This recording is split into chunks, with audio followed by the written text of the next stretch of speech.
Welcome back বন্ধুরা, কেমন আছেন সবাই? আজ আমি আপনাদের জন্য নিয়ে এসেছি খুবই মিষ্টি এবং আবেগপ্রবণ একটি মুভি, যা দেখলে আপনার মন ভালো হয়ে যাবে। আর যদি আপনারা কুকুর পছন্দ করেন তাহলে তো এই মুভিটি আপনার হৃদয় ছুঁয়ে যাবে। এই মুভিতে দেখানো হয়েছে একটি কুকুরের দায়িত্ব নিয়েছিল একজন শেফ, কিন্তু জীবনের পথ চলতে চলতে তিনি একটি কঠিন রোগে আক্রান্ত হয়ে যান, যেই রোগ থেকে বেঁচে ফেরার সম্ভাবনা ছিল না। এমন একটা কঠিন সময় পোষা কুকুর কিভাবে মালিকের আশা ভরসা আর শক্তি হয়ে ওঠে, সেই গল্পই আজকে দেখব। গল্পটি পেট প্যারেন্টসদের জন্য খুবই ইন্টারেস্টিং হতে চলেছে, তাই ভিডিওটি শেষ পর্যন্ত অবশ্যই দেখবেন। মুভিটা শুরু হয় একটি নির্জন রাস্তা থেকে। সেখানে এক অপরিচিত লোক একটি কার্ডবোর্ডের বাক্সে একটি কিউট কুকুরছানাকে ভরে রাস্তার পাশে ফেলে রেখে চলে যায়, কারণ সে আর কুকুরছানাটিকে নিজের কাছে রাখতে চায় না। লোকটি চলে যাওয়ার পর কুকুরছানাটি অনেক কষ্টে বাক্স থেকে বাইরে বেরিয়ে আসে। বাইরে এসে সে প্রথমে তার মালিককে খোঁজে, কোথায় গেল সে, কিন্তু বেচারা জানে না যে তার মালিক তাকে চিরতরে ছেড়ে চলে গেছে। কুকুরছানাটি অনেক দূর পর্যন্ত সেই গাড়ির পিছু ধাওয়া করে। কুকুরছানাটির পেটের ক্ষুধা তার ভয় দূর করে দেয় এবং সে সরাসরি গাড়ির ফাঁক দিয়ে রাস্তার অন্য পাশে চলে আসে। কুকুরছানাটি নিজের মতো হাঁটছিল আর এদিক সেদিক দেখছিল।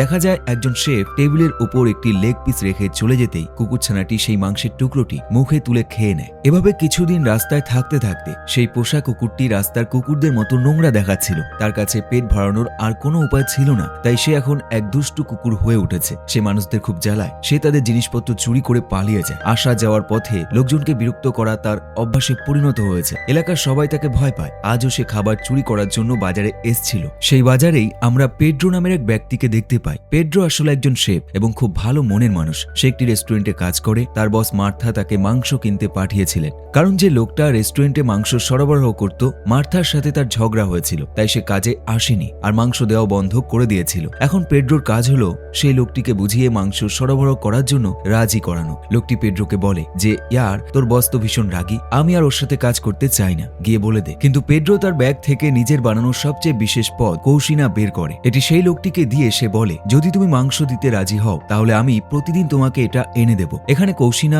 একটি খাবারের নাম, যা সাধারণত ব্রাজিলে ব্যবহার করা হয়। এটি ময়দা দিয়ে বানানো এক ধরনের স্ন্যাক্স, তবে পেড্রোর বানানো কৌশিনা সবচেয়ে আলাদা আর স্পেশাল হয়। যদি কেউ একবার তা খায় তবে সে কেবল আঙুল চাটতেই থাকবে। লোকটি বলে, তোর এই খাবারের জন্য আমি তো মাংস ফ্রিতেই দিয়ে দেব। কি দারুণ জিনিস বানিয়েছিস তুই, খেয়ে দারুণ লাগলো। এই কথা শুনে পেড্রো খুশি হয়ে যায়, আর তখনই তার চোখে পড়ে সেই কুকুরটির ওপর, যেটি রান্নাঘর থেকে সসেজ চুরি করে পালানোর চেষ্টায় ছিল। এটা দেখে পেড্রো মাংস বিক্রেতার মনোযোগ অন্যদিকে ঘুরিয়ে দিয়ে কুকুরটিকে সেখান থেকে চলে যাওয়ার ইশারা করে। এরপর আমাদের কুকুরটি মজা করে সেখান থেকে কেটে পড়ে। আজ তার পেড্রোর জন্য খাবারের ব্যবস্থা হয়ে গেল, কিন্তু বাইরে আসতেই গলির বাকি কুকুররা তাকে ঘিরে ধরে, যাতে তার থেকে সসেজগুলো ছিনিয়ে নিতে পারে। এই দেখে কুকুরটির সাথে সাথে সেখান থেকে পালিয়ে যায়, আর পুরো এলাকার কুকুররা তার পিছু নেয়। কুকুরটি পালাতে পালাতে সোজা পেড্রোর গাড়িতে লুকিয়ে পড়ে। এই ব্যাপারে কিছু না জেনে পেড্রো তার গাড়ি রেস্টুরেন্টের বাইরে পার্ক করে ভেতরে রান্না করতে চলে যায়। রান্নাঘরে ইয়ার নামের একজন হেড শেফ আছে। মার্থা তাকে বলেন, দেখো, আজ রেস্টুরেন্টের সবচেয়ে বিশেষ কাস্টমার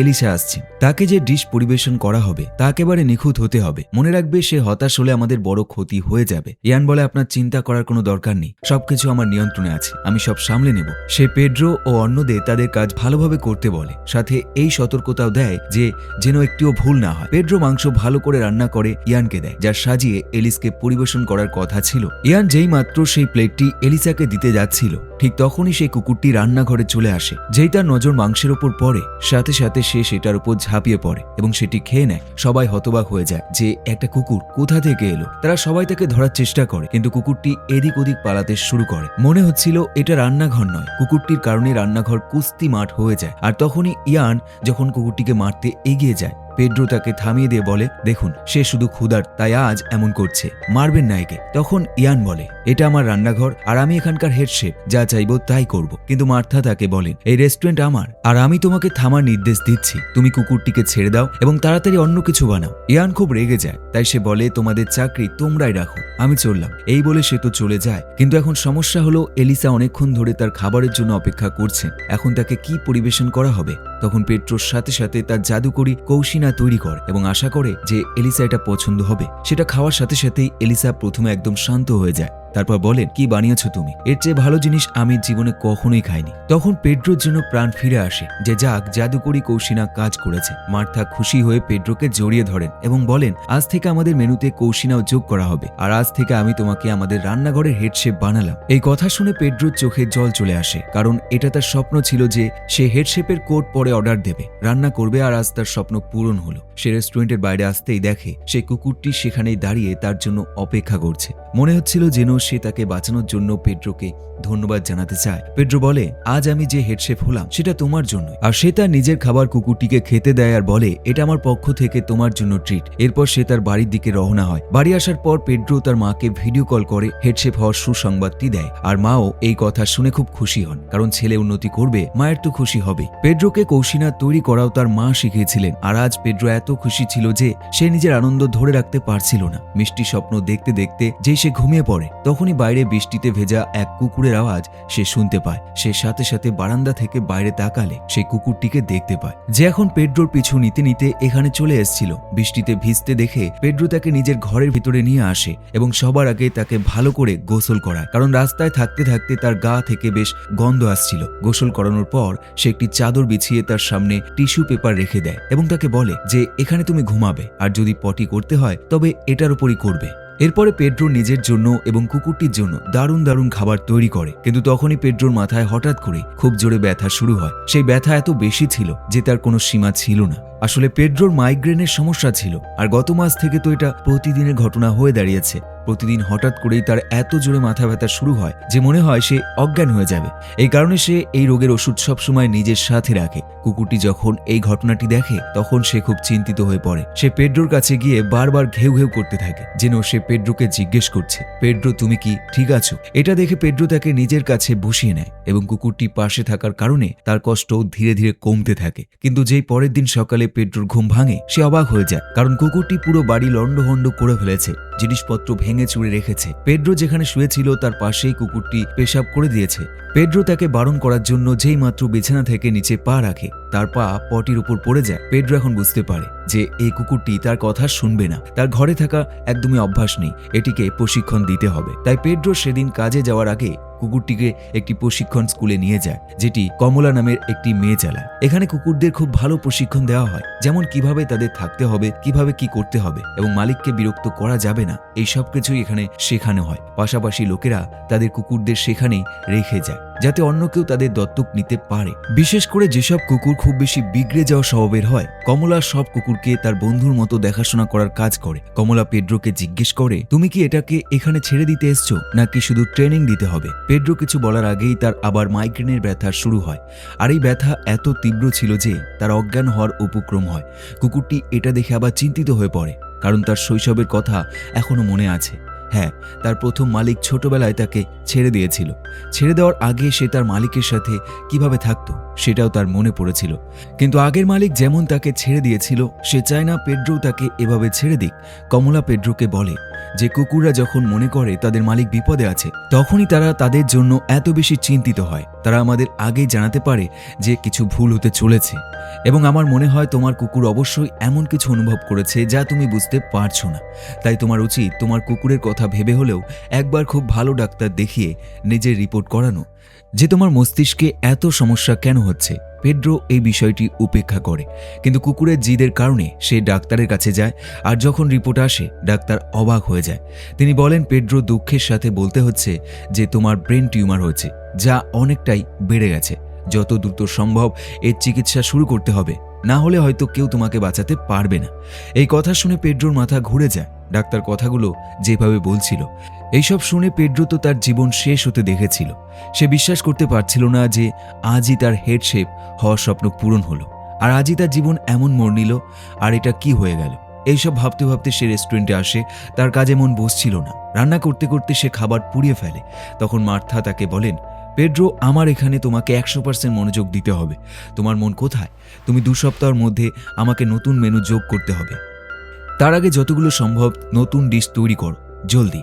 পেড্রো বলে, ঠিক আছে ম্যাম, ভুল হয়ে গেছে, আমি 2 সপ্তাহের মধ্যে আপনাকে সব ডিশের ব্যাপারে জানাবো। তারপর সে তাড়াতাড়ি রান্না শেষ করে বাইরে আসে এবং সেখানেই বসে কাঁদতে শুরু করে। কাঁদতে কাঁদতে একটু সাহস জুগিয়ে তার মাকে মেসেজ করতে শুরু করে যে, মা, আমার তোমার দরকার, আমি তোমার কাছে আসতে চাই। মেসেজে লিখতে লিখতে তার হাত পা কাঁপছিল, কিন্তু সে মেসেজটি পাঠাতে যাবে, সে ভুল করে ডিলিট করে দেয়। পরে সে চিন্তা করে যে জিনিসটা সে নিজে সহ্য করতে পারছে না, তার মা কিভাবে সহ্য করবে, বেচারি তো একদম ভেঙে পড়বে। এই কারণে সে টিউমারের কথাটি নিজের মনের ভেতরে চেপে রাখে। তবে নিজের মন হালকা করার জন্য সে তার কুকুরের কাছে আসে এবং তাকে বলে, দেখো, আমি তোমাকে একটা গোপন কথা বলতে চাই, কাউকে বলবে না। আমাকে তোমার জন্য এত চিন্তিত দেখে যখন আমি রিপোর্ট করলাম, জানো ডাক্তার কি বললেন? ডাক্তার বললেন আমার ব্রেন টিউমার হয়েছে এবং এখন হয়তো আমি বেশি দিন বাঁচব না। আমি এই কথাটি লুকোনোর অনেক চেষ্টা করেছি, কিন্তু আমার ভেতর থেকে খুব ভয় হচ্ছে। তাই আমি আমার সমস্ত দুঃখ তোমার সাথে ভাগ করে নিচ্ছি। বেচারা বোবা কুকুর আর কি বলবে, কিন্তু সে বুঝতে পারছিল যে পেড্রো কি বলছে। সে তার সাথে খেলে তাকে বোঝানোর চেষ্টা করে যে তুমি চিন্তা করো না, সব ঠিক হয়ে যাবে। আর তখনই পেড্রো তার কুকুরের জন্য একটি নাম ঠিক করে, কারণ শুধু ডগি বলে ডাকতে তার ভালো লাগছিল না। সে অনেক কুকুরের নাম বলে যা তার পছন্দ হয় না, কিন্তু যখন পেড্রো ক্যারামেলো নাম বলে, সেই নামটা কুকুরটির খুব পছন্দ হয়। আর বন্ধুরা, এটাই এই সিনেমার নাম। এরপর থেকে ক্যারামেলো আর পেড্রো দুজনেই একসাথে খুব মজা করে। পেড্রো ক্যারামেলোকে ঘোরাতেও নিয়ে যায়, আর এখন নিখুঁত জুটি হয়ে গিয়েছিল, যারা হয়তো এখন একে অপরকে ছাড়া থাকতে পারবে না। পরের দিন পেড্রো কেমোথেরাপি করার জন্য হাসপাতালে যায়, যা টিউমার বা ক্যান্সারের চিকিৎসার জন্য করা হয়। কিন্তু যেই সে হাসপাতালে আসে, সেখানে উপস্থিত ক্যান্সার রোগীদের, যাদের অবস্থা খুবই খারাপ, তাদের দেখে পেড্রো খুব ভয় পেয়ে যায়। তার চোখের সামনে যেন অন্ধকার ছেয়ে আসে। সে ভাবতে থাকে, এখন হয়তো আমিও এদের মতো হয়ে যাব। হাসপাতালের কেমো ওয়ার্ডে পেড্রোর সাথে লিও নামের একজন রোগী দেখা হয়। লিও কিছুটা মজার, পাগলাটে, কিন্তু প্রাণ শক্তিতে ভরপুর একজন মানুষ। লিও তাকে বলে, ভাই তুমি টেনশন করে বসে আছো কেন? এই সাদা কোটওয়ালারা এসে কত কথাই তো বলে দেয় যে ক্যান্সার এমন একটা রোগ যার কোনো চিকিৎসা নেই, চেষ্টা করার পরেও মানুষের বাঁচার সম্ভাবনা কম থাকে, এরা এমনটাই বলে। কিন্তু যতক্ষণ তোমার মন হাসতে থাকবে ততক্ষণ তুমি বেঁচে থাকবে ভাই, কিন্তু যেদিন তুমি হাসা বন্ধ করে দেবে সেদিনই শেষ। এই রোগ তোমার কাবু করে ফেলবে। তাই দুঃখী থাকা বন্ধ করো এবং খুশি থাকো। লিও কিছু ভালো জোকস বলে, পেড্রোকে হাসানোর চেষ্টা করে। টিউমার সম্পর্কে জানার পর আজই প্রথম পেড্রো হাসলো এবং লিওর কথাগুলো তাকে তার আপনজনদের কথা মনে করাচ্ছিল। এই মুহূর্ত থেকেই তারা দুজন ভালো বন্ধু হয়ে যায়। পেড্রো যেই মাত্র বাড়ি ফিরে দেখে ক্যারামেলো আবার তার বাড়ির জিনিসপত্র নষ্ট করছে। তাই পেড্রো সিদ্ধান্ত নেয় যে ক্যারামেলোকে কিছুদিনের জন্য ডগ স্কুলে রাখতে হবে, তবে সে ঠিকমতো আচরণ করবে। ওদিকে ডগ স্কুলে কমলা বেশ চিন্তিত ছিল, কারণ ইদানিং তার স্কুলে কেউ আর কুকুর ভর্তি করছিল না। এখন তার কাছে এত টাকা নেই যে সে সেই জায়গার ভাড়া দিতে পারে, আর এই মাসের ভাড়া না দিলে এই জায়গাটা খালি করতে হবে। তাই সে খুব চিন্তায় ছিল। ঠিক তখনই সেখানে পেড্রো ক্যারামেলোকে ভর্তির জন্য নিয়ে আসে, আর নতুন ক্লায়েন্ট আসায় কমলাও খুব খুশি হয়। পেড্রো যখন কাজে থাকতো তখন ক্যারামেলোকে এখানেই রেখে দিত এবং কাজ থেকে ফিরে তাকে বাড়িতে নিয়ে যেত। এই সময়ের মধ্যে কুকুরটির প্রশিক্ষণও চলত এবং পেড্রো একা অনুভব করত না, কারণ রাতে সে তার সাথে থাকত। এভাবে দিন ভালোভাবে কাটছিল। পেড্রোর চিকিৎসা চলছিল, কিন্তু এখনও কোনো বিশেষ ফল পাওয়া যায়নি। এরপর পেড্রো ক্যারামেলোকে নিয়ে তার মায়ের কাছে যায়, যিনি তাকে এখানে দেখে খুবই খুশি হন। আর পেড্রোকে যেহেতু মার্থা 1 মাসের ভেতরে নতুন মেনু তৈরি করতে বলেছিল, তাই সেই ব্যাপারে পরামর্শ নিতে সে তার মায়ের কাছে এসেছিল। কথার ফাঁকে সে ভাবে যে সে কি তার মাকে জানিয়ে দেবে যে সে কোনো পরিস্থিতির মধ্যে দিয়ে যাচ্ছে, কিন্তু পরক্ষণে তার মনে হয় না, মায়ের সব খুশি এক মুহূর্তে শেষ হয়ে যাবে। তাই সে শুধু মায়ের কাছ থেকে পরামর্শ নিয়ে চলে যায়। এখন এই 2 সপ্তাহ কেটে গেছে। আজ নতুন তৈরি সব ডিশ পেড্রোকে অনুমোদনের জন্য মার্থাকে দিয়ে টেস্ট করাতে হবে। এখানে পেড্রো কমলাকে বলে, তুমি আমার রেস্টুরেন্টে চলো, আমি তোমাকে একবার আমার হাতের রান্না টেস্ট করাতে চাই। এটা শুনে কমলা খুশি হয়। বারবার একে অপরের সাথে দেখা করার কারণে তাদের দুজনের মধ্যে কিছুটা ঘনিষ্ঠতা আসে, অর্থাৎ আপাতত তাদের বন্ধুত্ব বেশ জমে উঠেছে। পরের দিন কমলা তার বন্ধুর সাথে রেস্টুরেন্টে আসে। পেড্রো খুব যত্ন করে রান্না করছিল, কিন্তু তখনই সেখানে কর্মরত তার বন্ধুটি বলে, পেড্রো এখানে কার চুল পড়েছে। এটা দেখে পেড্রোর সাথে সাথে টুপি পরে নিয়ে বলে, হয়তো আমারই হবে, তুমি চিন্তা করো না, আমি সরিয়ে দিচ্ছি। বাইরে থেকে পেড্রো পুরোপুরি স্বাভাবিক দেখানোর চেষ্টা করছিল, কিন্তু ভেতরে ভেতরে কেবল সেই জানতো যে তার উপর দিয়ে কি যাচ্ছে।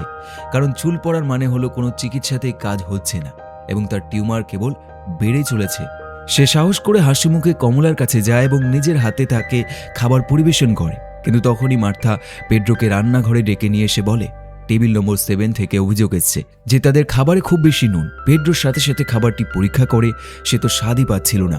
তার বন্ধু টেস্ট করে বলে, পেড্রো তুমি এত নুন কেন দিয়েছ?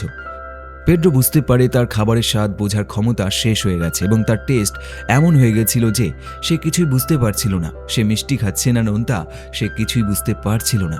আর এটা তার জন্য আরও একটা বড় ধাক্কা ছিল। চুলের ধাক্কা সামলাতে না সামলাতেই আবার তার সাথে একটা ঘটনা ঘটল, কিন্তু তখনই সে রান্নাঘরে অজ্ঞান হয়ে পড়ে। কমলার সাথে সাথে তাকে হসপিটালে নিয়ে যায়। সেখানে কয়েক ঘন্টা অজ্ঞান থাকার পর তার জ্ঞান ফিরে। জ্ঞান ফিরতেই সে সামনে কমলাকে দেখতে পায়। সে তাকে জানাতে চায়নি যে তার ক্যান্সার হয়েছে, না হলে সেও চিন্তিত হয়ে পড়বে। কিন্তু কমলা বলে, লুকিয়ে কি হবে, ডাক্তার আমাকে সব বলে দিয়েছেন। এত বড় একটা কথা তুমি আমার থেকে লুকিয়েছিলে কেন? আমরা তো বন্ধু, তুমি আমাকে বলতে পারতে। পেড্রো আবার হেসে কথা এড়িয়ে যাওয়ার চেষ্টা করে, কিন্তু কমলা খুব গম্ভীর ছিল। সে তাকে বলে, সব ঠিক হয়ে যাবে পেড্রো, আমি তোমার সাথে আছি। পেড্রো বলে, না ইয়ার, কিছুই ঠিক হবে না। ডাক্তার বলছিল 6 দিনের মধ্যে আমার অপারেশন হবে, আমার বাঁচার সম্ভাবনা খুব কম। ওপরওয়ালা দয়া করে বাঁচিয়ে দিলেও ডাক্তার বলছেন আমি 50% স্বাভাবিক থাকবো এবং 50% কি হবে জানি না। কমলাও এই কথা শুনে কাঁদতে শুরু করে। সে কি বা করতে পারত, কেবল তার ভরসা হওয়া ছাড়া। সে তাকে জড়িয়ে ধরে তার মন হালকা করার চেষ্টা করে। পেড্রো এখানে নিজেকে শক্তিশালী দেখাচ্ছিল বটে, কিন্তু বাড়িতে এসে সে খুব কাঁদে। সে বিশ্বাস করতে পারছিল না যে একমাত্র 1 সপ্তাহের মধ্যে তার জীবন কি থেকে কি হয়ে গেল, এরপর না জানি কি হবে। এখন তাকে কাঁদতে দেখে ক্যারামেলও আবেগপ্রবণ হয়ে যায়। সে পেড্রোকে আদর করে তাকে বোঝানোর চেষ্টা করে যে সব ঠিক হয়ে যাবে, তুমি ভরসা রাখো। এই ক্যারামেলই ছিল যার কাছে পেড্রো সবকিছু শেয়ার করত এবং ক্যারামেলের সঙ্গ তাকে এক ধরনের শান্তিও দিত। পরের দিন লিও পেড্রোর সাথে দেখা করতে আসে এবং তাকে বলে, আমি শুনলাম তোর অপারেশন হবে, তাহলে তুই এমনভাবে মন খারাপ করে কেন বসে আছিস? খুশি থাক, পরের সপ্তাহে তুই সুস্থ হয়ে যাবি। তুই সবসময় নেগেটিভ কেন ভাবিস? কিন্তু তবুও পেড্রোর মন ঠিক হয় না। তাই লিও তাকে বাজারে ঘুরতে নিয়ে যায়। তারা দুজন বাইরে যায় এবং তাদের প্রিয় সেই কাজটি করে। লিও আসলে পেড্রোর জন্য একটি স্কেচ বুক তৈরি করেছিল, যেখানে সে আর ক্যারামেলও একসাথে আছে। পেড্রো লিওকে বলে, তোকে অনেক ধন্যবাদ। তুই জানিস না তোর সাথে কথা বলে কতটা ভালো লাগে।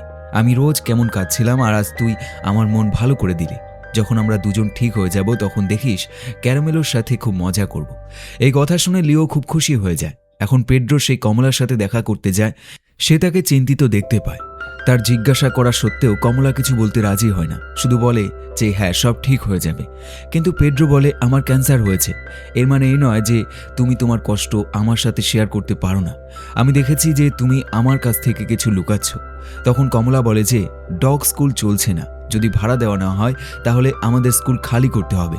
আর যদি এমন হয় তাহলে সব কুকুর কোথায় যাবে? আমি এই নিয়ে চিন্তায় আছি। তখন পেড্রো বলে, চিন্তা করো না, আমরা দুজন মিলে কিছু একটা উপায় বের করব।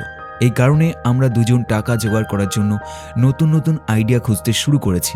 তখন আসে একটা খারাপ খবর, মার্থা পেড্রোকে শেফের চাকরি থেকে বের করে দিয়েছে। বেচারার সাথে খুব খারাপ হলো, কারণ অসুস্থতার কারণে পেড্রো ঠিকমতো কাজ করতে পারছিল না। কখনো নুন বেশি তো কখনো ঝাল বেশি, আর তাকে কেমোথেরাপির জন্য বারবার ছুটিও নিতে হচ্ছিল। যে স্বপ্নটা পূরণ হয়েছিল সেটাও এই ক্যান্সার কেড়ে নিল। কিন্তু ক্যারামেলো, কমলা এবং লিও এই 3 জন সবসময় তার পাশে থাকে। এই 3 জন তার দুশ্চিন্তা দূর করার চেষ্টা করে। দেখা যায় পেড্রোর সব চুল পড়ে গিয়েছিল এবং অপারেশনের জন্য আর মাত্র 2 দিন বাকি ছিল। যদি তার কিছু হয়ে যায় এবং তার মা জানতে না পারেন তাহলে তিনি খুব কষ্ট পাবেন। এই কারণে সে সাহস করে তার মায়ের কাছে যায়। তার এমন অবস্থা দেখে তার মা বুঝতে পারেন যে তার ছেলে কোনো রোগে ভুগছে, কিন্তু কাঁদতে কাঁদতে পেড্রোকে বুকে জড়িয়ে নেন আর বলেন, বাবা সব ঠিক হয়ে যাবে। এদিকে পেড্রো খাবারের স্বাদ বুঝতে পারছিল না, কিন্তু তবুও মায়ের হাতে তৈরি খাবারের মধ্যে যে জাদু থাকে তার সাথে কোনো রোগ লড়াই করতে পারে না। পেড্রো তার মায়ের হাতের খাবার খানিকটা স্বাদ নিতে পারছিল। প্রতিটা গ্রাসে মায়ের ভালোবাসা, তার দোয়া এবং সান্ত্বনা মেশানো ছিল, যা পেড্রোকে সাহস এবং আনন্দ দিচ্ছিল। পেড্রোর কাছে সবাই ভেতরে ভেতরে তারা পেড্রোর জন্য যতই দুঃখী হোক না কেন বাইরে থেকে নিজেদের খুশি দেখাচ্ছিল। যদিও পেড্রোর বানানো কৌশিনা ক্যারামেলোর খুব পছন্দ ছিল, তাই পেড্রোর মাথায় একটি দারুণ আইডিয়া আসে যে কেননা কুকুরের জন্য বিশেষ কৌশিনা তৈরি করে বিক্রি করা হোক, এমন কৌশিনা যা কুকুরদের পাশাপাশি তাদের মালিকরাও খেতে পারবে। এরপর একটি পুরনো ভ্যানের ভেতরে পেড্রো নতুন ব্যবসা শুরু করে, যেখানে লোকেরা তাদের কুকুরদের জন্য কৌশিনা কিনতে পারত। আর সেখানে কমলা তার স্কুলের কুকুরদেরও নিয়ে আসত। আর ক্যারামেলো তো ছিলই, সে সব কুকুরদের বিনোদন দিত। এর ফলে আশেপাশের লোকেরা প্রতিদিন তাদের কুকুরদের নিয়ে পেড্রোর দোকানে আসতে শুরু করে, আর এই কাজ খুব ভালোভাবে চলতে থাকে। এই কাজ থেকে পাওয়া টাকা দিয়ে কমলা তার ভাড়াও পরিশোধ করে দেয়। পরের দৃশ্যে পেড্রো যখন কেমোথেরাপির জন্য হাসপাতালে আসে তখন সেখানে লিওকে দেখতে পায় না। ডাক্তারকে জিজ্ঞাসা করলে তিনি বলেন যে লিওর অবস্থা হঠাৎ করে খুব খারাপ হয়ে গিয়েছিল। দুর্ভাগ্যবশত তার অপারেশন সফল হয়নি, সে মারা গেছে। এই কথা শোনা মাত্র পেড্রোর পায়ের নিচ থেকে মাটি সরে যায়। সে ভাবে এটা হতে পারে না। ডাক্তার লিওর দেওয়া একটি নোট পেড্রোকে দেয়, যেখানে লেখা ছিল, পেড্রো, যদি তুমি এটা পড়েছ তবে আমি মরে গেছি, কিন্তু বন্ধু চিন্তা করো না, তোমার সাথে কাটানো মুহূর্তগুলো খুব ভালো ছিল ইয়ার। মানুষ থাকুক বা চলে যাক তাতে কিছু যায় আসে না, তবে সে আপনার জীবনে কেমন প্রভাব ফেলে সেটাই গুরুত্বপূর্ণ। আমি যাচ্ছি, তবে জীবন থেকে হেরে নয়, জিতে যাচ্ছি, কারণ আমি তোমাকে হাসতে শিখিয়ে দিয়েছিলাম আর এটাই আমার জন্য যথেষ্ট। তাই খুশি থেকো এবং কখনো নেগেটিভ কিছু ভেবো না। সত্যি বন্ধুরা, এই দৃশ্যটা ছিল খুবই আবেগপূর্ণ। এই লেখাতেই পড়তে গিয়ে পেড্রোর চোখে জল থামছিল না। ক্যান্সারের খবর শুনে সে যতটা দুঃখ পায়নি, লিওর চলে যাওয়া তার চেয়েও বেশি কষ্ট হচ্ছিল। লিওর সাথে কাটানো মুহূর্তগুলো মনে করে সে খুব কাঁদে। আর তখনই সে সেই ছেলেটিকে দেখতে পায় যে ভীত ছিল, কারণ আজও সে ক্যান্সারের খবর পেয়েছে, ঠিক যেমন পেড্রোর অবস্থা হয়েছিল সেই দিন। আর লিও তাকে সেদিন দুশ্চিন্তা থেকে বের করে এনেছিল। ঠিক সেভাবেই পেড্রো সেই ছেলেটিকে উৎসাহিত করে খুশি থাকার জন্য। লিও চলে গেল বটে, তবে তার ইতিবাচক চিন্তা পেড্রোকে দিয়ে গেল। এবার রাতে যখন পেড্রো দোকান বন্ধ করছিল, তখনই তার অবস্থা আরও খারাপ হয়ে যায়। সে নিজেকে সামলানোর চেষ্টা করে, কিন্তু সামলাতে পারে না, সে অজ্ঞান হয়ে যায়। সেই সময় দোকানে শুধু পেড্রো এবং ক্যারামেলো ছিল। দেখা যায় তাদের গ্যাসে চড়ানো খাবার পুড়ে গিয়ে আগুন ধরে যায়। আগুন ধীরে ধীরে পুরো ভ্যান ছড়িয়ে পড়ে। ক্যারামেলো এটা দেখে সঙ্গে সঙ্গে ভয় পেয়ে যায়। সে পেড্রোকে জাগানোর চেষ্টা করে, সে না ওঠায় ক্যারামেলো তাকে ধরে হিঁচড়ে বের করার চেষ্টা করতে থাকে, যাতে কোনো মতে পেড্রোকে আগুন থেকে বাঁচাতে পারে। ক্যারামেলো এমন একজনকে নিজের জীবন থেকে দূরে চলে যেতে দিতে পারবে না। সে তাকে ভরসা দিয়েছিল, সেই পেড্রোকে বাইরে বের করার জন্য তার সমস্ত শক্তি লাগিয়ে দেয়। কিন্তু এটা স্পষ্ট ছিল যে সে হিঁচড়ে পেড্রোকে বাইরে বের করতে পারবে না। তবে সে সাহস হারায় না। অনেক চেষ্টার পরেও যখন সে ব্যর্থ হয়, তখন সে দোকানের বাইরে আসে এবং কমলার কাছে যাওয়ার জন্য দৌড়াতে শুরু করে। কিন্তু তাড়াহুড়ো করে দৌড়ানোর সময় তার মনোযোগ মাটিতে রাখা কাচে যায় না এবং কাচ ফুটে তার পা বাজেভাবে আহত হয়। কিন্তু সে থামে না। বন্ধুরা, তার পা যেখানে যেখানে পড়েছিল সেখানে রক্ত ভরে যাচ্ছিল, কিন্তু সে থামেনি। সে দৌড়াতে থাকে। কিন্তু তখনই সামনে আসে একটি রাস্তা, যেখানে গাড়িগুলো বাতাস থেকেও দ্রুত চলছিল। সেখানে কোনো সিগন্যালও ছিল না। পার হওয়ার চেষ্টা করলে দুর্ঘটনা ঘটতে পারত। কিন্তু ক্যারামেলো একেবারে কিছু ভাবল না। সে শুধু পেড্রোর হাসি মাখা মুখটা মনে রাখল এবং সরাসরি রাস্তা পার হতে শুরু করল। নিজের চিন্তার চেয়ে তার কাছে পেড্রোর জীবনই বেশি মূল্যবান ছিল এবং অবশেষে সে কমলার কাছে পৌঁছে যায়। কমলা তাকে দেখেই বুঝতে পারে যে পেড্রোর সাথে নিশ্চয়ই কিছু খারাপ হয়েছে। সে সঙ্গে সঙ্গে দৌড়ে পেড্রোর কাছে আসে। সে তখন ঠিক ছিল, মানে তার পুরোপুরি ক্ষত হয়নি, আগুনও পুরোটা ছড়ায়নি, কিন্তু সে অজ্ঞান ছিল। বন্ধুরা, ক্যারামেলো পেড্রোকে বাঁচিয়ে নেয়। কিন্তু আগুন থেকে বাঁচানোর পর এবার পালা ছিল অপারেশন থেকে বাঁচানো। সঙ্গে সঙ্গে পেড্রোকে হাসপাতালে আনা হয়। সেখানে ডাক্তাররা অপারেশনের প্রস্তুতি নিতে থাকে। ক্যারামেলো ছাড়া সবাই পেড্রোকে সাহস জোগানোর জন্য সেখানে উপস্থিত ছিল, কারণ হাসপাতালের লোকেরা কুকুরদের ভেতরে আসতে বারণ করে দিয়েছিল। পেড্রো বলে, আমার ক্যারামেলোকেই চাই, আমি তাকে দেখতে চাই, তাকে ছাড়া আমার অপারেশন হবে না, কারণ আমি জানি না এই অপারেশন সফল হবে কিনা, আর আমি কি আবার ক্যারামেলের সাথে দেখা করতে পারবো কিনা। তাই আমাকে তাকে একটু দেখতে দাও। আর তখন কমলা এবং পেড্রোর মা একটি চমৎকার বুদ্ধি বের করেন। তারা তাদের স্কুলের সব কুকুরদের একসাথে হাসপাতালের ভেতরে ছেড়ে দেন। সবাই কুকুরগুলোকে সরানোর কাজে লেগে পড়ে এবং মজার ঘটনার কারণে বাকি রোগীরাও তাদের সমস্যা ভুলে যান। কিছু সেকেন্ড বা মিনিটের জন্য কুকুরদের দেখে তাদের মুখে হাসি ফুটে ওঠে। আর এই সুযোগে সদ্য ব্যবহার করে কমলা ক্যারামেলোকে পেড্রোর কাছে নিয়ে আসে। বেচারা ক্যারামেলো পেড্রোর সাথে দেখা করতে না পেরে খুব মন খারাপ করছিল, আর এখন দুজন দুজনের সাথে দেখা করে খুবই খুশি হয়। এরপর পেড্রোর অপারেশন শুরু হয়। সবাই তার জন্য প্রার্থনা করতে থাকে যে অপারেশন যেন সফল হয় আর তাদের প্রার্থনা ফলপ্রসূ হয়। বন্ধুরা, পেড্রোর অপারেশন একদম নিরাপদ সম্পন্ন হয়। শুধুমাত্র তার টিউমারই শেষ হয়নি, বরং সে সম্পূর্ণ সুস্থ হয়ে ওঠে। আর এই কারণে সবার চোখে আনন্দের জল ভরে আসে। পেড্রো তার নতুন জীবন ফিরে পেয়েছিল। বেচারা লিও বেঁচে থাকতে পারেনি, কিন্তু লিও যেখানেই থাকুক না কেন, আজ পেড্রোর জন্য সে অবশ্যই খুশি হবে। এভাবে সময় কাটতে থাকে। দেখতে দেখতে পেড্রো এবং কমলার বিয়ে হয়ে যায়। হ্যাঁ বন্ধুরা, তাদের একটি ছেলেও হয়। আর তাদের পরিবারের সবচেয়ে বিশেষ সদস্য ক্যারামেলো তো তাদের সাথে ছিল। পেড্রো ক্যারামেলোর জীবন সামলে তাকে আশ্রয় দিয়েছিল, আর ক্যারামেলো পেড্রোকে সাহস এবং শক্তি দিয়েছিল, যার ফলে সে ক্যান্সারের মতো রোগের সাথে লড়াই করে তাকে পরাজিত করতে পেরেছিল। বন্ধুরা, এটা সত্যিই খুব মিষ্টি এবং আবেগপূর্ণ একটি গল্প। আশা করি আপনাদের ভালো লেগেছে। আর অনুভব করতে পেরেছেন। দেখা হবে পরের একটি ভিডিওর সাথে। নিজের খেয়াল রাখবেন এবং সবশেষে ধন্যবাদ আপনাকে ভিডিওটি